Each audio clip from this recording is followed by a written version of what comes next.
Hello दोस्तों, जरा सोचिए, अगर आज सुबह आपकी आंखें खुली तो ये भी एक चमत्कार है। अगर आपके पास सांस है तो आप उन लाखों लोगों से आगे हैं जो अब सांस नहीं ले पा रहे।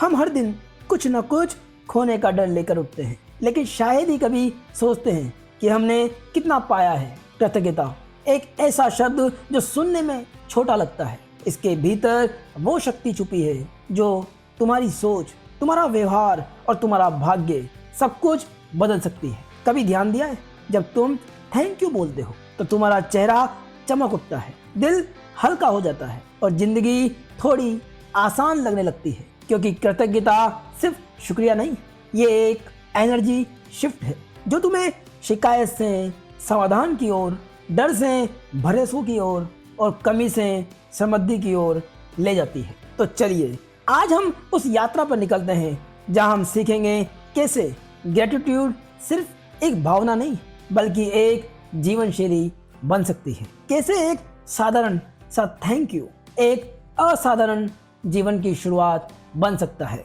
तो आइए शुरू करते हैं।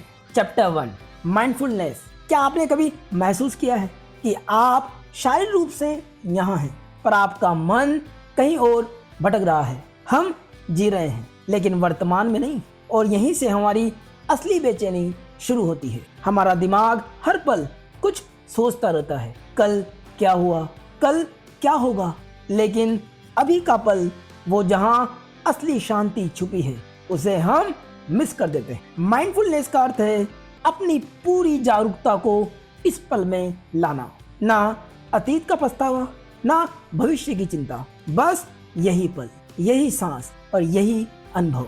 कृतज्ञता शुरू ही नहीं हो सकती जब तक तुम वर्तमान में जीना नहीं सीखते। हमारी सबसे बड़ी मुश्किल यह है, हम अपने विचारों के गुलाम हैं। कभी रिग्रेट हमें खींचता है, कभी चिंता हमें आगे दौड़ाती है और हम बीच में उलझे रहते हैं बिना सुकून के। जब दिमाग लगातार क्या होगा और क्यों हुआ में फंसा रहता है तो ग्रेटिट्यूड महसूस करना लगभग असंभव हो जाता है। क्योंकि कृतज्ञता तभी आती है जब आप उस चीज को देख पाते हैं जो आपके पास है, और देखने के लिए जरूरी है रुकना, महसूस करना। इमेजिन कीजिए, अगर तुम बस 30 सेकंड के लिए सब सोच छोड़ दो, सिर्फ अपनी सांसों की आवाज सुनो। माइंडफुलनेस का मतलब है अब की शक्ति।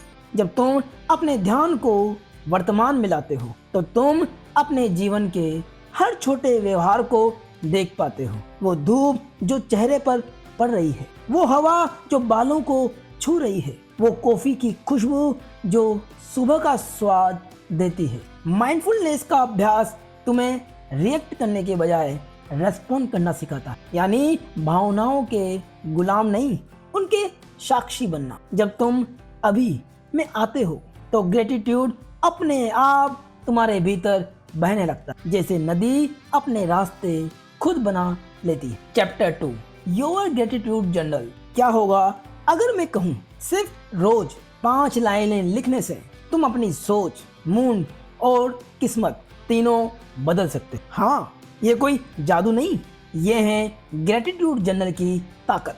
हमारे दिमाग में रोज 60,000 से ज्यादा विचार आते हैं, उनमें से ज्यादातर चिंता, तुलना या शिकायत से भरे होते हैं। लेकिन जब तुम हर दिन 2 मिनट निकाल कर थैंक यू की कुछ पंक्तियां लिखते हो तो तुम अपने दिमाग की दिशा बदल देते हो। कृतज्ञता सोचना आसान है, लेकिन उसे लिखना तुम्हारे भीतर नई वास्तविकता गढ़ता है।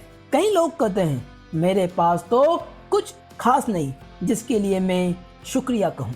यही सबसे बड़ी भूल है, क्योंकि जब तक तुम देखना नहीं सीखते, जिंदगी तुम्हें दिखाना बंद कर देती है। शुरू में दिमाग कहेगा ये बेकार है, मुझे कुछ याद नहीं आता, क्या फर्क पड़ेगा कुछ लिखने से। लेकिन सच ये है, फर्क वहीं से पड़ता है। लिखना दिमाग को मजबूत करता है रुकने और महसूस करने के लिए, और यही ठहराव ग्रेटिट्यूड की पहली सीढ़ी है। हर बार जब तुम किसी चीज को लिखते हो तो दिमाग उस अनुभव को दोबारा जीता है। ये रीवायरिंग है, यानी पुरानी सोच को बदलने की प्रक्रिया। तो शुरू करो छोटे से कदम से। हर सुबह या रात एक नोटबुक में लिखो, आज मैं आभारी हूँ। और फिर 3 चीजें, ना बड़ी ना भारी, बस सच्ची, जो आपके पास है उसके लिए। मैं उस दोस्त के लिए आभारी हूँ जिसने आज बिना मांगे मदद की। मैं अपने शरीर के लिए आभारी हूँ जिसने आज मेरा साथ दिया। मैं उस चाय की गर्मी के लिए आभारी हूँ जिसने सुबह मुस्कान दी। देखते देखते ये पंक्तियां तुम्हारे सोचने का पैटर्न बदल देती है। कृतज्ञता लिखने से तुम रिएक्टिव नहीं, रिफ्लेक्टिव बनते। हर घटना को शिकायत की बजाय आभार से देखने लगते हो। धीरे धीरे तुम्हारा मन ग्रेटिट्यूड की आदत पकड़ लेता है और यही आदत तुम्हें हर मुश्किल में शांत रखती है। जब तुम अपनी कहानी आभार में लिखते हो, जिंदगी उसे चमत्कारों में पढ़ती है। Chapter 3, look for opportunity in every challenge. क्या अगर हर मुश्किल में छिपा हुआ एक मौका हो और आप बस उसे देखने में चूक रहे हो? हम सभी मुश्किलों से भागने की आदत में हैं। दर्द कम चाहिए, परेशानी नहीं चाहिए। पर क्या होगा अगर मैं कहूँ कि चुनौती ही अक्सर वो दरवाजा खोलती है जहाँ से आपकी सबसे बड़ी ग्रोथ शुरू होती है। चैलेंज और अपॉर्चुनिटी 2 अलग नाम नहीं, एक ही सिक्के के 2 पहलू है। बस नजर बदलनी होती, नजरियों की लेंस बदलो और वही कठिनाई एक रास्ता बन जाती। जब मुश्किल आती है हमारा पहला रिएक्शन अक्सर डर या शिकायत होता है। क्यों हमेशा मेरे साथ ऐसा होता है, या ये बहुत भारी है। ये जवाब हमें सिकोड़ देते हैं, हमारी ऊर्जा को घटाते हैं और नए विकल्प देखने की क्षमता छीन लेते हैं। कई बार लोग छोटी असफलताओं को इस तरह देखते हैं जैसे वे उनकी पहचान ही, और इससे वे नए व्यवहार, नए प्रयोग बंद कर देते हैं। इस मानसिकता में हम वही करते रह जाते हैं जो पिछली बार की, और उम्मीद करते हैं कि रिजल्ट अलग आएगा, यानी वही पुरानी लूप। असली बदलाव तब आता है जब तुम किसी समस्या को सिर्फ समस्या न मानो, बल्कि उसे सवाल पूछने का माध्यम समझो। ये स्थिति मुझे क्या सिखा रही है? इसमें कौन सा छोटा कदम आज लिया जा सकता है? जब तुम चुनौती को अपॉर्चुनिटी के नजरिए से देखने लगते हो तो दिमाग ऑटोमेटिक नए रूप से संभावनाएं ढूंढना शुरू कर देता है, न कि शिकायतें। चुराई गई नौकरी एक नए स्किल सीखने का बहाना बन सकती है। टूटे रिश्ते तुम्हें बाउंड्रीज और सेल्फ रेस्पेक्ट सिखा सकते हैं। मुश्किल आने पर 3 सवाल पूछो, इसमें सीख क्या है? मैं एक छोटा कदम क्या उठा सकता हूँ? किस तरह ये मुझे किसी नए अवसर के करीब ले जा रहा है? हर चुनौती के लिए एक छोटा व्हाट इफ प्रयोग करो। एक हफ्ते के लिए नए तरीके अपनाओ। कल्पना करो, एक बारिश के बाद सुबह पसीने की गंध मिट्टी में मिली है, धूप की पहली किरण पौधे की पत्तियों पर चमक रही है। तुम्हारी मुश्किल जिसे तुमने कल भारी समझा था, आज एक नए पैटर्न की उर्वरा भूमि बन चुकी है, जहां से तुम्हारे प्रयासों के नए पेड़ उगेंगे। उस पल की ताजगी, उम्मीद और हल्का सा रोमांच, यही वो भाव है जब तुम चुनौती को अवसर में बदलते हो। हर कठिनाई में एक छिपा संदेश होता है, या तो तुम उसे पहचानो और बदलो, या वही कठिनाई तुम्हारे जिंदगी में दोहराती रहेगी। ग्रेटिट्यूड यहाँ मददगार है। कठिनाई के लिए धन्यवाद करना मतलब ये मानना कि ये तुम्हें कुछ सिखा सकती है। जब तुम मुश्किलों का आभार मानते हो, तुम उनकी शक्ति घटाते हो और अपनी शक्ति बढ़ाते हो। वही जो तुम्हें तोड़ने आता है, अक्सर वही तुम्हें नया बनाने का सबसे बड़ा कारण बन जाता है। Chapter 4, stop comparing yourself to others. क्या आपने कभी खुद से ये कहा है, काश मैं उसके जैसा होता, या उसके पास कितना कुछ है? ये वही पल होता है जब खुशी धीरे धीरे आपके भीतर से निकलने लगती, क्योंकि तुलना ग्रेटिट्यूड की सबसे बड़ी दुश्मन है। हम हर दिन दूसरों की जिंदगी से अपनी जिंदगी का पैमाना बनाते। सोशल मीडिया पर किसी की नई कार, किसी का प्रमोशन, किसी की छुट्टियां देखकर लगता है मेरे साथ ऐसा क्यों नहीं। लेकिन अगर आप ध्यान दें तो ये तुलना आपको प्रेरित नहीं करती, बल्कि धीरे धीरे आपकी आत्मा को कमजोर करती। हर तुलना ग्रेटिट्यूड के बीज को काट देती। तुलना वो चोरी है जो आपके दिल से शांति चुरा लेती। हमारे दिमाग की वायरिंग ही कंपैरिजन के लिए बनी है। एवोल्यूशन के समय से हम दूसरों को अपनी स्थिति मापते आए हैं। कौन ज्यादा सुरक्षित, कौन ज्यादा सफल और कौन ज्यादा पसंद किया गया। पर आज ये सर्वाइवल इंस्टिंक्ट हमारे आत्मसम्मान के खिलाफ काम कर रही है। आप किसी को ऊपर देखते और अपने भीतर एक खालीपन महसूस करते हैं। धीरे धीरे वो खालीपन खुद को कम आंकने में बदल जाता है। मैं उतना अच्छा नहीं हूँ, मेरी जिंदगी उतनी अच्छी नहीं है। और यही सोच ग्रेटिट्यूड को जड़ से खत्म कर देती। ग्रेटिट्यूड सिखाती है दूसरों की कहानी देखने के बजाय अपनी यात्रा को महसूस करना। हर किसी का रास्ता अलग है और उसकी टाइमलाइन भी।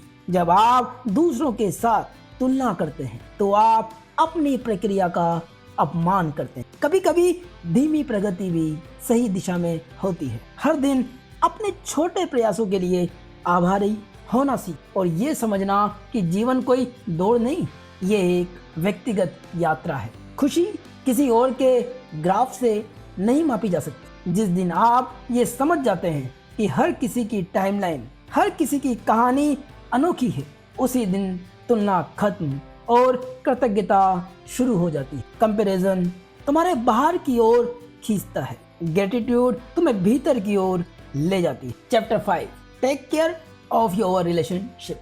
क्या आपने कभी सोचा है जिंदगी में सबसे गहरी खुशी हमें कहाँ से मिलती है?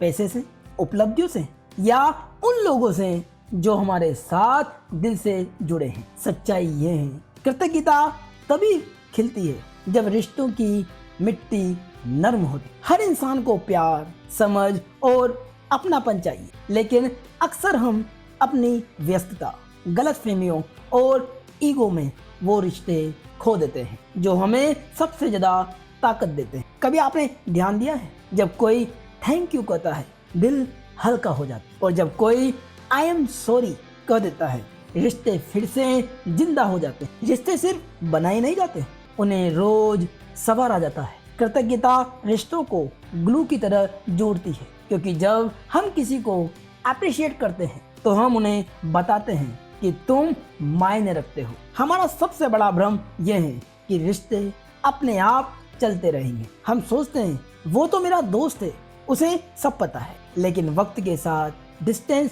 बढ़ने लगता है, क्योंकि शब्द न बोले गए धन्यवाद या काफी नहीं होते, माफी दिल में जगह घेरने लगते हैं। कभी कभी ईगो हमें रोकती है, मैं क्यों पहल करूं, और वहीं से धीरे धीरे अपनापन ठंडी पड़ जाती है। हम रिश्ते बचाने के बजाय सही साबित होने की लड़ाई में लग जाते हैं। रिश्तों को सहेजने का सबसे सरल तरीका है ग्रेटिट्यूड कम्युनिकेशन अपनाना। मतलब हर छोटे जेस्चर या भाव पर धन्यवाद करना, हर समर्थन को मान्यता देना और हर शिकायत को करुणा से संभालना। हर दिन कम से कम एक व्यक्ति को थैंक यू कहो सच्चे मन से। किसी पुराने रिश्ते को याद करो जिसे तुमने अनदेखा किया है, उसे एक स्माइल मैसेज भेजो, तुम मेरे लिए महत्वपूर्ण। जब गलती हो जाए सॉरी बोलने से मत डरना, क्योंकि ये शब्द ईगो नहीं घटाते बल्कि कनेक्शन बढ़ाते हैं। ग्रेटिट्यूड बोला नहीं जाता, महसूस कराया जाता है। कल्पना करो रात का वक्त है, तुम किसी पुराने दोस्त को अचानक संदेश भेजते हो, तुम्हारी दोस्ती के लिए मैं आज भी आभारी हूँ। कुछ सेकंड बाद रिप्लाई आता है, यार ये सुनकर दिल बन गया। बस वो एक पल, वो जो ऊर्जा दिल में उठती है, वही जो सच्ची ग्रेटिट्यूड है। वो रिमाइंडर है कि रिश्ते नंबर्स या लाइक में नहीं बल्कि एहसास और जुड़ाव में पनपते हैं। रिश्तों में कृतज्ञता डालना मतलब उन लोगों को देखना जिन्होंने तुम्हें शेप किया है, वो माता पिता जिन्होंने तुम्हें थामे रखा, वो दोस्त जिसने बुरे वक्त में कॉल किया, या वो साथी जिसने तुम्हें समझा जब तुम खुद को नहीं समझ पा रहे थे। ग्रेटिट्यूड रिश्तों को नहीं जोड़ता, वो दिलों के बीच पुल बनाता है। Chapter 6, volunteer. क्या आपने कभी सोचा है एक छोटा सा देने वाला कदम आपके अंदर कितनी गहरी खुशी और अर्थ ला सकता है।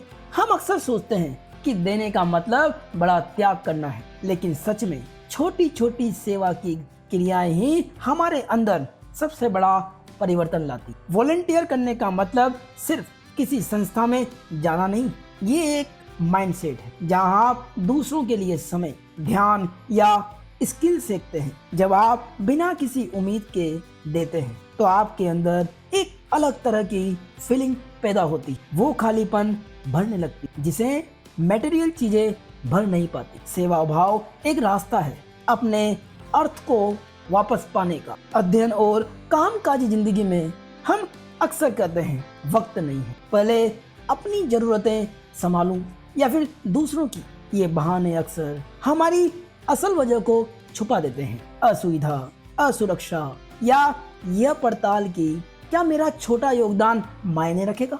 कभी कभी डर भी होता है, रिजेक्शन या यह महसूस कि मेरी मदद किसी बड़े बदलाव के लिए काफी नहीं। ये सोच हमें देने से रोक देती है और हम एक चक्र में फंस जाते हैं। देना बंद, अर्थ घटता जाना। सच्चा बदलाव तब आता है जब हम छोटे एक्शंस की शक्ति समझते हैं। एक 30 मिनट की मदद, एक बार का मेंटरशिप या किसी के लिए सिर्फ सुनना, ये सब क्यूमुलेटिव प्रभाव डालते हैं। वॉलंटियर करना आपको एम्पैथी सिखाता है, दूसरे के दर्द को समझना, और उस समझ से आपकी प्रायोरिटी बदल जाती। जब आप सर्विस से जुड़ते हैं, आप ग्रेटिट्यूड और भी सीनियर हो जाता है, क्योंकि आप सीधे तौर पर देख पाते हो कि आपकी एक छोटी कोशिश किसी की जिंदगी बदल रही है। हर हफ्ते एक छोटा समय निकालो किसी की मदद करने की। अपनी स्किल का इस्तेमाल करो।